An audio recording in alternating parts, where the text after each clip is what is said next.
Good morning, everyone. Welcome into the SEC Morning Report. I am Blayne Gilmer. This is Southeastern 14. Happy Halloween.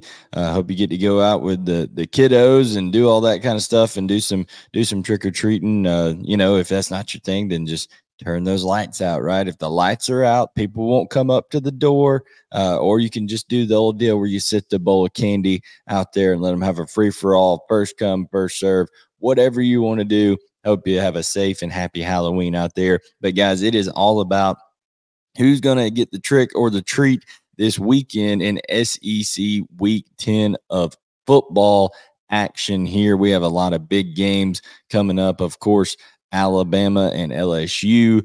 We have Georgia and Missouri, several others that we're going to talk about here. But, guys, first, we wanted to make sure that we have now got a partnership with BetOnline and Believe, guys, and you need to check out BetOnline for not just, guys, if you're going to make a wager, okay, but also if you need to do your research, anything like that, get the latest trends, the latest odds, prop bets, whatever it is. Go to BetOnline, guys. The NBA season is now up and going. It's the last major sports league to get going. You still got Major League Baseball as well, but you can get all of your NBA betting action over there at BetOnline.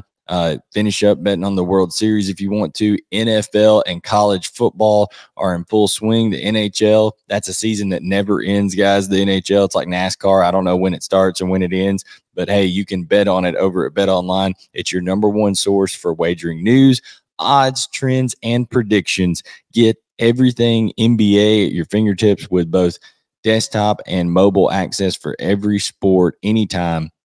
Head to BetOnline today and get in on the action, guys. But that's not just it. It's not just go there and bet. Don't forget, you can use the promo code BELIEVE, BLEAV, to receive a 50% welcome bonus on your first deposit. So you're going to be halfway to a profit already there, guys. And then BetOnline, where the game starts. So thank you for tuning in. Make sure to like, subscribe, turn on notifications. And let's get right into it, guys. We're going to go ahead and dive in to some of these matchups. But one matchup that I'd like to hit first and foremost here is the Florida Gators hosting the Arkansas Razorbacks. So the Gators are the home team here. They're going to go back to Ben Hill Griffin Stadium after losing to Georgia in Jacksonville and take on a Arkansas team that is in a state of flux offensively, but defensively with Travis Williams as the DC, they've played quite well this year. So let's take a look at these numbers. You can see Florida averaging 28 points a game. That's good for 9th in the SEC. These rankings are all SEC rankings that you see here, guys. Whereas Arkansas, 22.9 points per game, 7th in the SEC. Now, guys, just so you know, that 22.9 point game is such a big improvement for Arkansas. They were giving up over 30 points a game last year at the end of the year. That was 101st in the country. They're inside the top 50 now in scoring defense. So Travis Williams has done a really good job. Florida, they'll give up some sacks now, 23 sacks allowed on the year. That's 11th in the SEC. And Landon Jackson and company over there on that side for Arkansas, they can get after the passer. They're in the top half of the SEC with 22 sacks on the year. Florida has been abysmal on third down, 12th in the league, and converting third downs at 33.7%. And Arkansas is right there in the middle, 35.92% allowed on third down rates. Here you can see strength on strength when it comes to red zone touchdown percentage. So when they get down in the red zone, who's converting to touchdowns? Florida does it at the second highest rate of anybody. You can guess who the first one is. If it's an offensive category, it's probably LSU. So Florida is second behind LSU in that metric in terms of getting into the red zone and converting on those red zone opportunities. Guys, that's just so big when you're able to turn it into 7 points and not when you're turn into 7 points and not have to settle for field goals. That really helps you out. Now, unfortunately for Florida, they weren't able to get into the red zone enough to be able to make up that difference against Georgia.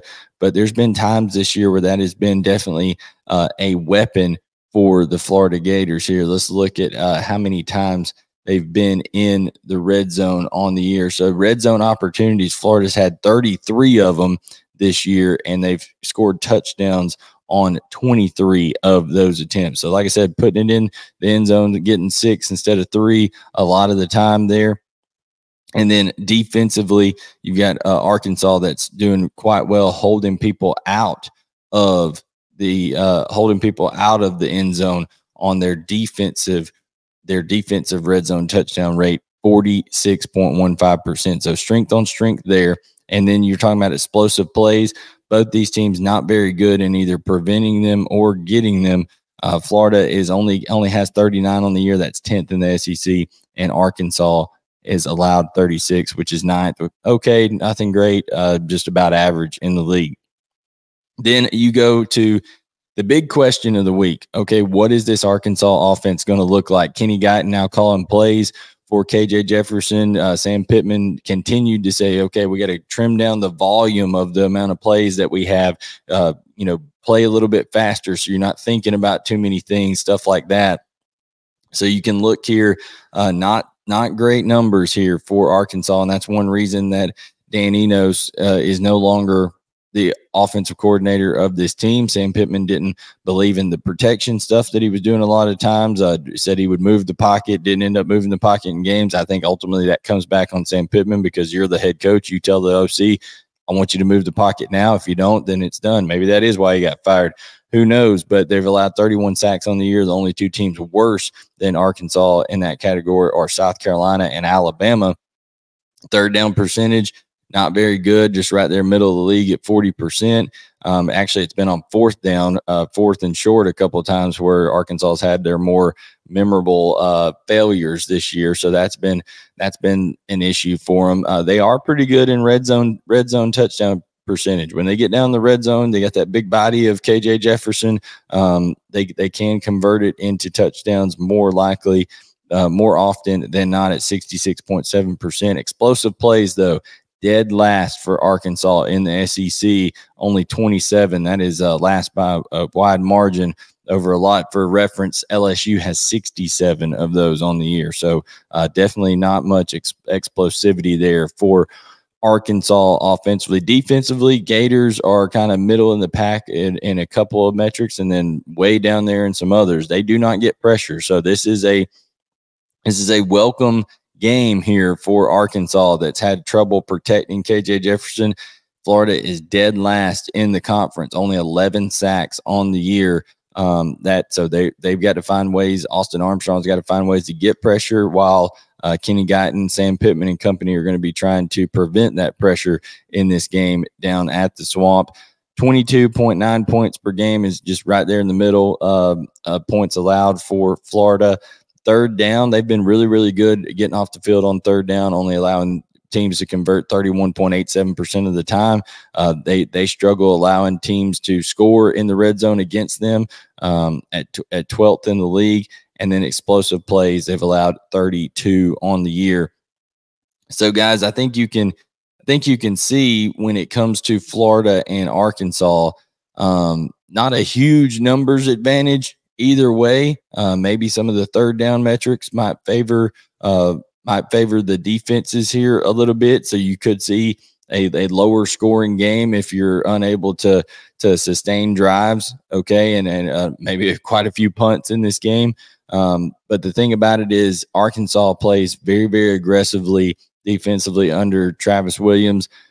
This is all going to be with the numbers are fine. Listen, it's a not that big of a difference of matchup there in terms of the numbers, but this is going to be okay. How do those bear out now with Kenny Guyton as the offensive coordinator? Is there more excitement coming off a bye week for Arkansas offensively? What do they do differently? And how are they going to be able to handle the road environment? I think Florida has a little bit more talent in terms of the perimeter, not only offensively, but defensively as well. So the matchups there between some of those Arkansas receivers, the DBs for Florida, and then also the Florida receivers versus the Arkansas defensive backs. That'll be one interesting to see. I think Arkansas will do a good job of limiting Florida's run game, even though Florida does run it better at home. But interesting numbers on the week. If you want to see full predictions and previews, guys, those are out on the channel now, so hit that up. But I think Arkansas fans should be excited about seeing what this team comes out like on the road with a new offensive coordinator. And if you're Florida, you got to be able to bounce back and not let Georgia beat you twice. Okay, so now let's get to, speaking of Georgia, a huge game here between the Missouri Tigers and the Georgia Bulldogs. This is for first place in the SEC East. These teams control their destiny to get to Atlanta, and this game couldn't be bigger. It's in Athens. It's going to be a 3:30 CBS game, 2:30 Central. So when you're coming down to it, guys, this is for all the marbles kind of in the East as of right now. If Georgia were to lose this game, then it gets a little bit hairy there because Tennessee could be involved. But this is, all right, who's going to be in the driver's seat going forward? You see a good offense there of Missouri, Luther Burden, Theo Weiss, Brady Cook, all those guys, Cody Schrader. They're averaging 33.9 points a game. That's good for fourth in the conference. Georgia, of course, first in the conference, 14.8 points per game. Had a really good performance against Florida. After that first drive, they really shut them down for most of the game. Georgia got 4 sacks in that game to raise up their sack total to 16. Georgia doesn't get a whole lot of sacks. They're more of like a boa constrictor type offense of they're just going to reduce the amount of space that you have to operate in and rally to the ball to, give you certain things short and then try to rally to the ball with their speed and prevent you from put you in situations where you have long third downs to try to convert. And then sacks for Missouri, they've only allowed 13, so they've protected Brady Cook quite well. Their offensive line has this year only allowed 13 on the year. Third down, Georgia has a clear advantage here. Missouri not converting third downs at the rate that they would like to. Now, also, Eli Drinkwitz doesn't mind going for it on fourth down either, so he'll play the analytics game. So a lot of times that's because maybe he feels like he's got 2 downs to work with, but only they would like to see that much closer to 50% third down wise. Georgia has been elite getting teams off the field on third down, only allowing teams 25% conversion rate defensively. And guys, that is first in the SEC. Then you talk about red zone touchdown percentage. Georgia doesn't allow people into their red zone often. Okay, I think there's only been 17 trips on the year inside of Georgia's red zone. But when people do get down there, they score on Georgia a good bit. Georgia is worst in the SEC in terms of the defensive red zone touchdown percentage. 17 trips to the red zone, 13 touchdowns. So they've only, once teams have gotten in the red zone, they've only stopped it and turned it into a field goal twice. So when it comes down to it, they've had 2 stops and then they've had forced 2 field goals. When it comes down to it, if Missouri does get into the red zone, this could be a big deal in this game because Missouri is very good at turning red zone trips into touchdowns. You can see here they convert for touchdowns 68.5% of the time when they get into an opponent's red zone. And a lot of times that'll have to do with because they can be so versatile with where they put Luther Burden. Of course, they've got some tight ends that can make some plays as well. Cody Schrader does a good job running the football, even down there in the red zone, and that is a deal that is important when that field gets constricted. You got to be able to run the football a little bit, and Cody Schrader's been tough, and he's been able to do that. 24 touchdowns out of their 35 red zone attempts this year. So that's a little matchup inside the matchup to look at between Georgia and Missouri. Explosive plays. Missouri gets quite a few of them with 45. That's fourth in the conference. Georgia does not allow them. 21 explosive plays allowed this year. That is first in the SEC. So that is the Tigers offense versus the Bulldogs defense. When you talk about the Tigers defense versus Georgia's offense, the Tigers will give up some points now, 23.3 points per game. There's been some LSU, the LSU game, the Kansas State game, They've let their point totals get up there a little bit on a few games here. So they're 9th in the conference in terms of points allowed. Georgia's 2nd, only behind LSU, averaging 40.5 points per game. Georgia protects Carson Beck better than anybody basically in the country, only allowing 6 sacks this year. That's 1st in the conference. The Tigers, Missouri can get after you a little bit, 24 sacks on the year. That's 5th in the league. 3rd down, Georgia has a clear advantage here on 3rd down. Missouri has not been elite. They've been just okay on 3rd down defensively, allowing teams to convert over 37% of the time. Georgia, 56.31. That's only behind the ridiculous 57% that LSU is putting up. And we kind of saw how that played out in Columbia, that LSU offense versus Missouri's defense after LSU got going there. Red zone touchdown percentage, Georgia not elite in this category either. The red zone offensively and defensively has been an issue.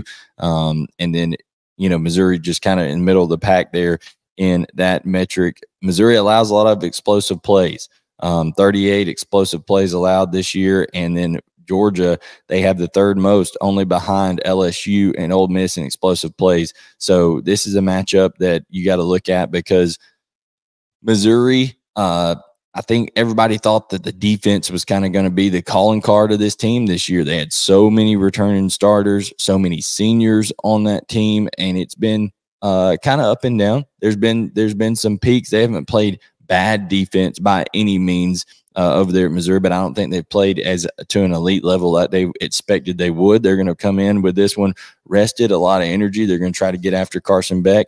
Nobody's been able to really do that because of Georgia's pass protection has been so well. You got Sanford Stadium. How is all that going to play into this game? 3rd down and red zone. Those are the metrics there. Georgia's got the clear advantage on 3rd down.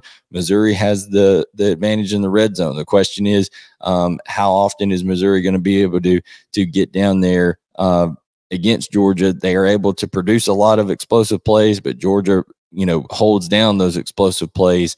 And we've seen Georgia in these big matchups. Can they get to the quarterback? They tend to bring more pressures in some of these type of situations. Tennessee last year, Florida this year. Will they dial up some things to try to get to Brady Cook a little bit, although he is a weapon with his legs for Missouri. Now, guys, before we get to LSU and Alabama, I did want to talk we're not going to go inside the numbers of Ole Miss and Texas A&M, but I did want to talk about Lane Kiffin. And Lane Kiffin continues to do some trolling, okay? And he's a character one way or another if you like him. But this was a question that Lane Kiffin was asked about his team. Nothing to do with Texas A&M. He was asked, hey, what does it mean to you that your team now for the 3rd straight year has been ranked in the AP top 10? And it was a creative answer, to say the least, for Lane Kiffin. So watch this right here as we hear those comments from Lane Kiffin. Well, I think that's kind of neat. I guess 3 straight years to be in the top 10, but it doesn't matter to me except for what you finish. So it's good that it brings attention to the program and to be able to do that, especially as you're going against a program that normally you would think would be the team in the top 10 3 years in a row with their roster. It says a lot about our players, our coaches, our fans, but what really matters is where do you finish at the end of the year.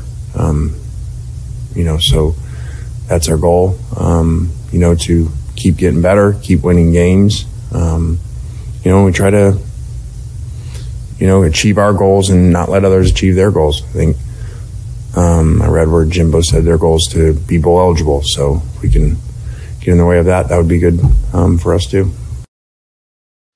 Just elite levels of trolling there from Lane Kiffin, guys. I mean, he's not only talking about, okay, that means a lot. There's a lot of excitement to our program, draws a lot of attention, but then he has to go into, especially when you're playing a team that you would think would be in the top 10 3 years in a row because their roster. So saying, hey, Lane, Jimbo Fisher has brought in all these elite players and still is not producing the same results as I am here at Ole Miss, basically, is what Lane's saying. And then he has that final dig there at the end. We try to obtain our goals and prevent others from obtaining theirs.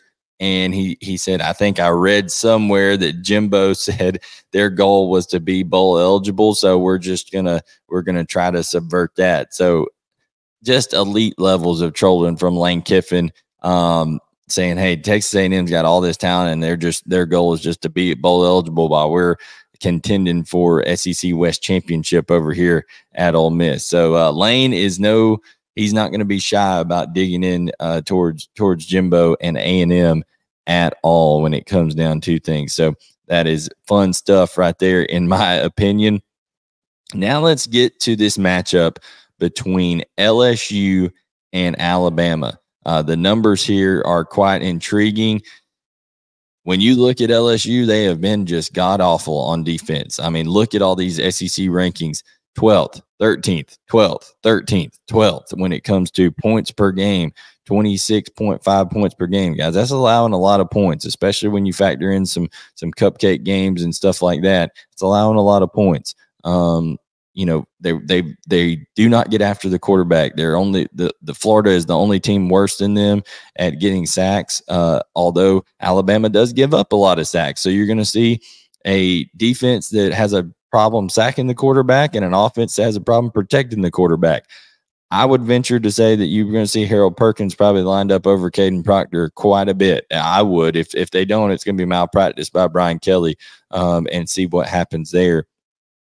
Third downs, Alabama, pretty good. Used to not elite. The conference as a whole, there's only a couple of teams that I would consider elite on third down. That's LSU and Georgia. Offensively, Alabama's okay, 43.4%. Jalen Milroe's legs help out their percentage. Sometimes they haven't been great throwing the ball on third down this year, and they will have a spell at different times of going 3 and out and things of that nature.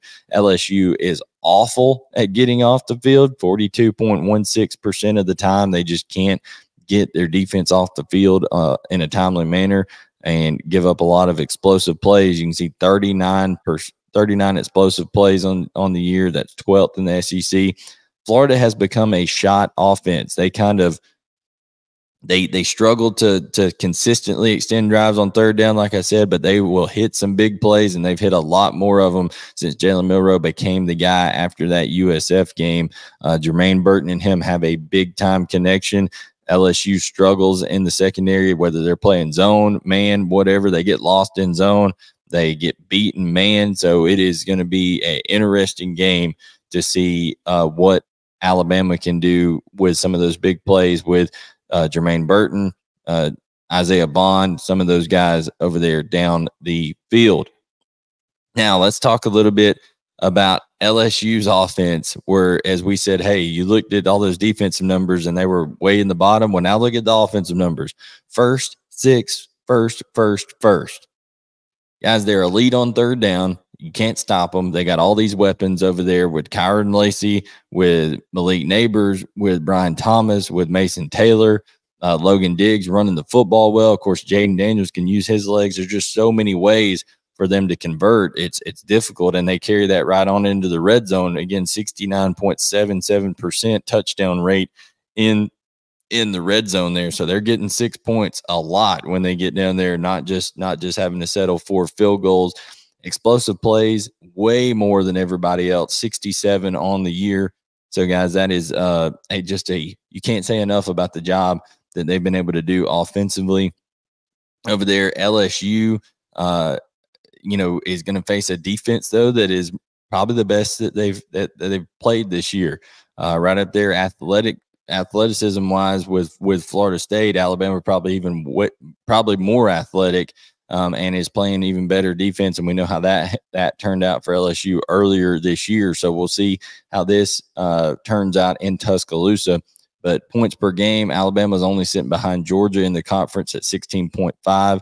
They do get a lot of pressure. DJ Turner, Chris Braswell, off those edges. Also, they've got guys in the middle, whether it's Tresman Marshall, Deontay Lawson, Jihad Campbell, that can be used to stun on the quarterback as well. They can bring Malachi Moore on blitzes from a star position. So they've got different ways to get after the quarterback sack-wise. Third down, they're right in the middle of the pack, allowing teams to convert 34.43% of the time. Nothing nothing tremendous there, but nothing terrible either. They're going to have to be somewhat close to that, much closer than they are LSU's 57%, almost 58%. If they don't hold LSU under 50% on third down, it's going to be a long day for Alabama in even in their home stadium. So third down will be crucial. And then red zone touchdown percentage, Alabama, they listen, while LSU is elite at scoring touchdowns, Alabama's elite at holding people out, 43.48%. That's a really good mark to be holding people to field goals more than the majority of the time once they get into your red zone. And the explosive plays, they've limited teams' explosiveness, and they're going to have to do so against LSU to have a chance. Guys, it is always a big time battle there between LSU and Alabama. Just so many classic games over the year. Of course, this is going to have a little extra to it there. Of course, we already saw one of these revenge matchups for Alabama earlier this year. They lost last year at Knoxville, and then Tennessee came in this year, and Alabama was able to thwart their effort to try to make it back-to-back on Alabama. Not many teams have won back-to-back games against Nick Saban in terms of 2 years in a row during his run there, and they're going to try to prevent LSU from doing the same. The crowd noise at Bryant-Denny will have to make an impact on against this LSU offense, because guys, you need every advantage you can get because they're playing just at an elite level. But Alabama's defense, like I said, I don't know if I'd put it into the category of one of the best that Nick Saban has ever had, because he's had so many great ones, but they are I would say for this year of college football compared to this year, not to the standard of the past, this is a elite defense. So you're taking, the unstoppable force versus the immovable object, and that is always fun to watch. Guys, we will have more coverage of SEC football this week, so make sure you're tuning into the morning report every weekday morning, 10 Eastern, 9 Central. Of course, Friday it converts over to Jake's Takes with Jake Crane of Crane & Company from the Daily Wire. Also, we've got Brian Edwards that does a lot of our betting analysis and things like that. That's going to be on here. We got our daily show with Chris Lee and Gavin Schoenwald every day at 12 Eastern, 11 Central that you want to check out. So subscribe. It's absolutely free. Hit that like button right now. Go ahead, and if you're watching it, hit that like button right now. It helps out our analytics if you think we've earned that like. And then also, turn on notifications so you know when we go live on Saturday nights. We have live reactions, which are always fun to react to these games, and we'll be reacting to these that we just covered here. And remember, we are presented by Bet Online. You can get 50% welcome bonus on your first deposit by using the promo code BELIEVE. That is BLEAV. So guys, thank you so much for tuning in. I am Blayne Gilmer, and this has been your home of daily SEC coverage, Southeastern 14. Thank you for tuning in to the morning report, and we will catch you guys tomorrow to talk more SEC football.